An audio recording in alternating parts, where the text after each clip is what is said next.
அனைவருக்கும் வணக்கம். Post market ரிப்போர்ட்ல காலையில ப்ரீ மார்க்கெட் அனலைஸ் கொடுத்திருந்த லெவல் என்ன இருக்கு, ஒர்க் ஆயிருக்கா அப்படிங்கறத பார்க்கலாம். இது மேக்ஸ் அடிப்படையில் எடுக்கக்கூடியதுங்க. நம்ம மேக்ஸ் மட்டும்தான் பயன்படுத்துவோம். எந்த ஒரு ஓப்பன் இன்ட்ரெஸ்ட் பிரைஸ் ஆக்ஷன் எதுவுமே பார்க்க மாட்டோம், நியூஸ் எதுவுமே கேட்டுக்க மாட்டோம். மேக்ஸ் சர்டன் ரூல்ஸ் அவ்வளவுதான். இன்னைக்கு வந்து எக்ஸ்பைரி 0 to 0 கால் பண்ணியிருப்பீங்க. எப்படி 0 to 0 கால் கிடைச்சதுங்கிறது இதுவா இருக்கும். அந்த பிரீமியம், அந்த விலை, அந்த டைம் அப்போ வந்தா மட்டும் தான் வாங்கணும், இல்லையா வாங்கக்கூடாது. எத்தனை மடங்கு மல்டிபிள் ஆச்சுங்கிறது தெரியும். ஓகேங்களா? சரி, இந்த எக்ஸ்பைரி டேல ட்ரேட் பண்றது ரொம்ப சுவாரஸ்யமா இருக்குங்க. எல்லாரும் எக்ஸ்பைரி டேவுக்கு பயப்படுவாங்க. ஒரு சிலர் நம்ம மேக்ஸ்ல அவ்வளவு சுவாரஸ்யத்தை அது கொடுக்கும்.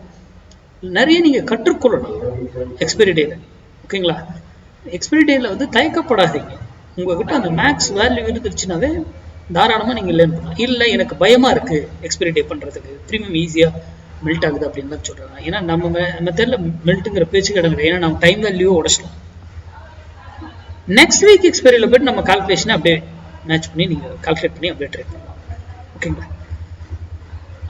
அடுத்தது இன்னைக்கு நம்ம கொடுத்துருந்த ஸ்ட்ரைக் பார்த்துடலாம். 26,000 புட்டு 68 ரூபீஸ்க்கு எபோ இருந்தா மார்க்கெட் டவுன் சைடும், பிலோ இருந்தால் மார்க்கெட் அப் சைடும் செல்வதற்கான வாய்ப்புகள் இருக்குன்னு சொல்லியிருந்தோம். என்ன நடந்திருக்கு பார்க்கலாம். இங்கே பாருங்க, 68 தான் நம்ம லைன் போட்டிருக்கோம். காலையிலே 68 இதுக்கு மேலே அங்கிருந்து போயிட்டு நம்ம என்ன சொல்லியிருக்கோம், ஒரு ஸ்ட்ரைக் ஒரு வழியில் போய் திரும்பணும், ஆறு இதர் அதே டைரக்ஷன் போகணும். அப்போது இன்னைக்கு இங்கே போயிட்டு ஏன் திரும்பிச்சு, ஒய், இதுக்கான விடை உங்ககிட்ட இருக்கும். ஓகேங்களா?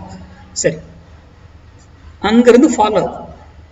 எகைன் 68 பிரேக் பண்ணது, எகைன் 68ல தான் போய்ட்டு ரெசிஸ்ட் எடுத்து மறுபடியும் ஃபாலோ ஆகிட்டு, எகைன் நான் என்ன சொல்லியிருக்கேன், மேலே போனாலும் அதே போல, கீழே வந்தாலும் ஒரு வேளையில் வந்து திரும்பணும், ஆர் ஆப்போசிட் அதே டைரக்ஷனும் போகலாம். ஏன் இங்கிருந்து திரும்பிச்சு? That is max. மேக்ஸ் நீங்க போயிட்டு கால்குலேட் பண்ணணும். அதை வைத்து தான் நம்ம ட்ரேட் பண்ணுவோம். நான் கொடுத்தது 68 மட்டும்தான். யூடியூப் பார்க்குறோம். இந்த இடத்துல வரும்போது நீங்க ட்ரேட் டிசைட் பண்ணுங்க, எதர் up are down, your wish. அதெல்லாம் நம்ம கன்ஃபர்மேஷனோட மணி மேக்கிங் ஃபார்முலாலாம் இப்போ இது கொடுத்துருக்கோம். அந்த இடத்துல கன்ஃபர்மேஷன் பண்ணிட்டு நீங்க ட்ரேட் எடுத்தீங்கன்னா ரிட்டர்ன் வந்து பெட்டரா இருக்கும். உங்க லாஸ் ஏற்படுறதுக்கான வாய்ப்புகள் மிக மிக குறைவு. இப்போ மார்க்கெட் என்ன இருக்கும், காலையில இங்கிருந்து போகும் பொழுது இறங்கி இருக்கும், இங்கிருந்து இறங்கும்போது மார்க்கெட் ஏற ஆரம்பிச்சிருக்கும், எகைன் இங்க வரும்போது மறுபடியும் இறங்க ஆரம்பிச்சிருக்கும். இதெல்லாம் ஏன் அப்படிங்கிறது மேக்ஸ் வேல்யூல மட்டும்தான் ட்ரேட் பண்ணும். அதை சார்ந்து சிந்தியுங்க, அதை சார்ந்து படிங்க, நீங்களே ஓனா பிராக்டிஸ் பண்ணுங்க, உங்களாலேயே கண்டுபிடிக்க முடியும். நன்றி, வணக்கம், வாழ்க வளமுடன்.